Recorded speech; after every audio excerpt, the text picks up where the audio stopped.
Mais malheureusement, dans les faits, force est de constater que cette juste société cosmopolite n'advient pas. En revanche, le monde réel nous offre le spectacle lamentable d'une société gouvernée par le désir de puissance et une structure sociale foncièrement inégalitaire. Cette souffrance devrait pousser les hommes, d'après Kant du moins, à devenir raisonnables et à s'accorder sur le respect de lois modératrices. Mais il semble que les hommes éprouvent de grandes difficultés à sortir de cette relation du maître et de l'esclave, ce qui les rend inaptes à promulguer de vraies lois. Pourquoi un tel échec? Serait-ce l'échec de Kant et du cosmopolitisme en général? Bonne question, Marie. Essayons de le comprendre à l'intérieur du raisonnement même de Kant. Premièrement, le cosmopolitisme ne peut advenir que dans une société qui recèle en son sein la plus grande concurrence entre ses membres, pour que les facultés des hommes se développent. Et d'autre part, un droit qui limite rigoureusement les libertés de chacun. Le cosmopolitisme contient donc deux tendances contradictoires et est en lui-même un problème pour l'humanité. Il pourra même devenir à terme un fardeau, en raison de la hauteur même de son idéal. Ce qu'aujourd'hui nous appelons le cosmopolitisme n'est en fait qu'une société mondiale dans laquelle la guerre physique est non pas abolie, mais tout de même restreinte. Mais nous sommes encore très éloignés d'une société intégralement régie par le droit. C'est plutôt la domination économique favorisée par l'ouverture des frontières qui garantit l'ordre social, comme nous le rappelle notre cher monsieur Attali. Vous m'avez accusé de parler de nomades interchangeables, c'est absolument pas ce que je dis. Je dis au contraire que où nous sommes ouverts aux uns et aux autres, aux idées des autres, à ce qu'ils nous apportent, où nous nous fermons, et si nous nous fermons, c'est la guerre, inévitablement. Autrement dit, l'échec du cosmopolitisme actuel est l'échec du cosmopolitisme libéral, et non celui du cosmopolitisme en général. Deuxièmement, le cosmopolitisme suppose une diffusion universelle du droit, c'est-à-dire une soumission de tous les individus à la loi. Et cette soumission a pour conséquence de réduire drastiquement le désir de puissance et la présomption des nations. Ce qui peut produire alors chez les hommes une forte résistance au cosmopolitisme. Je suis fier d'être à la tête d'un grand mouvement populaire qui s'emploie à rendre à la France son honneur et sa grandeur.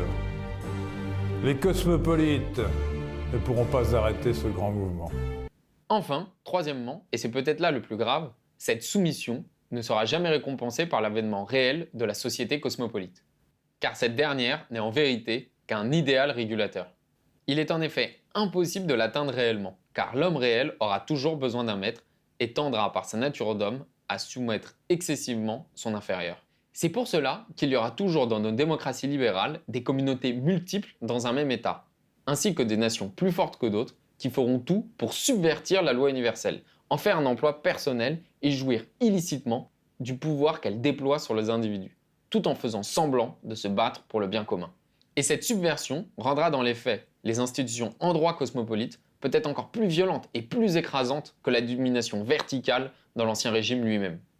Ainsi, on comprend pourquoi le chemin de la Providence se situe symboliquement entre le paradis et l'enfer. Où est Keiyo? Je suis venu jusqu'ici pour m'entraîner auprès de lui.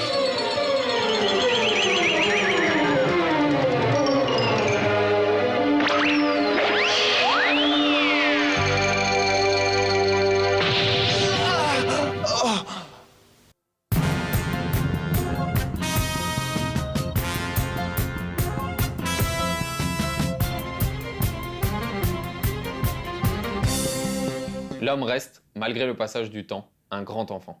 Son penchant naturel le pousse souvent à refuser la conduite morale. Son orgueil, son désir de puissance et surtout sa vanité entravent le strict respect envers la loi à laquelle il devrait pourtant, osons le rappeler, une obéissance stricte et absolue. Ainsi, il y a de fortes chances pour qu'une grande partie des hommes soient perdants dans cette lutte sociale. Acculé face à la violence sociale, l'homme ressent alors le besoin de se battre pour un père à la fois imaginaire et symbolique qu'il a en outre admiré pendant son enfance. Il y a en effet un certain pathos dans l'obéissance au maître, au peuple, à la nation, voire à la race, qui nous rappelle l'amour infantile de notre propre père, vers lequel nous cherchons une protection, nous, simples mortels, face à la dure réalité de notre monde.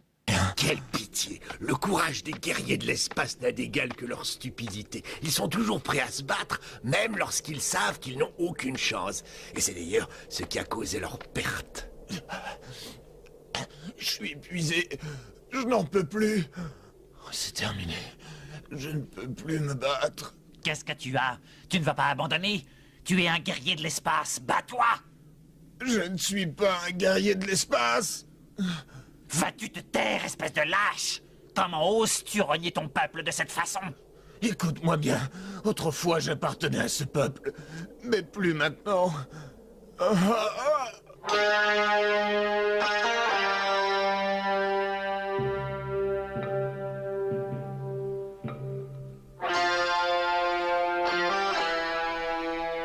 Tu es né sur la planète Vegeta.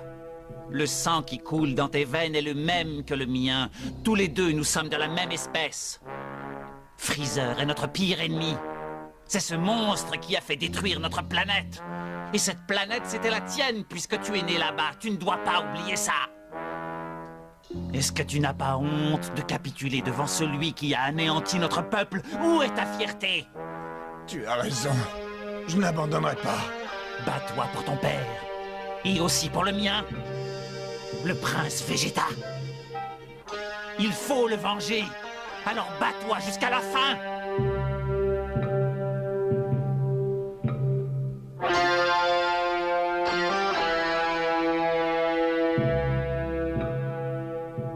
Bats-toi pour ton peuple. Tu dois sauver l'honneur des guerriers de l'espace. Freezer a voulu nous détruire parce qu'il avait peur. La légende dit qu'un super guerrier doit bientôt apparaître. Et ce super guerrier aura une force immense. Personne au monde ne pourra le battre. Mon père me l'a dit, ce fier guerrier aura une force incomparable. Il sera puissant et il n'aura pas son pareil au monde. Finalement, le nationaliste anti-cosmopolite est celui qui propose de redonner un honneur au dominé, au perdant, en l'échange d'une obéissance à son autorité charismatique et patriarcale.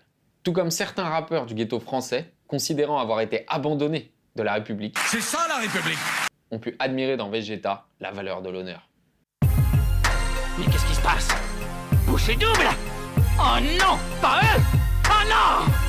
Je croyais m'en être débarrassé. Non! Je suis le prince! Je suis Vegeta! Comment osez-vous me défier alors que vous ne savez même pas qui vous êtes? Je sais qui je suis, j'ai pas attendu Slim Shady pour être blanc et me servir de ma musique comme d'un psy. Si je l'explique ainsi c'est qu'il est temps que les langues daily. Fini d'attendre, viens défendre fièrement mon titre dans l'industrie du disque. Puisque personne ici me représente, fier de servir de premier sacrifice au fils de la France maudit depuis un bon moment. Marley chie, les billets manquent, si la fierté reste dans mon camp. Il est vrai qu'on est fier et même lorsque l'on est faible, rien sur nous n'apparaît. Nos larmes se cachent comme Ben Laden. Fier d'être là mais tu sais c'est le taf qui m'amène. Vu que la chance est une belle femme et celle que je drague. Crawette, n'après que ça ne fasse pas marrer. Et si je suis fier d'être dans la merde, c'est que j'aurai au moins de quoi écrire cette année. Je crois que je dois arrêter la purée. Déjà que je suis fier, je vais pas abuser ou l'orgueil va me tuer.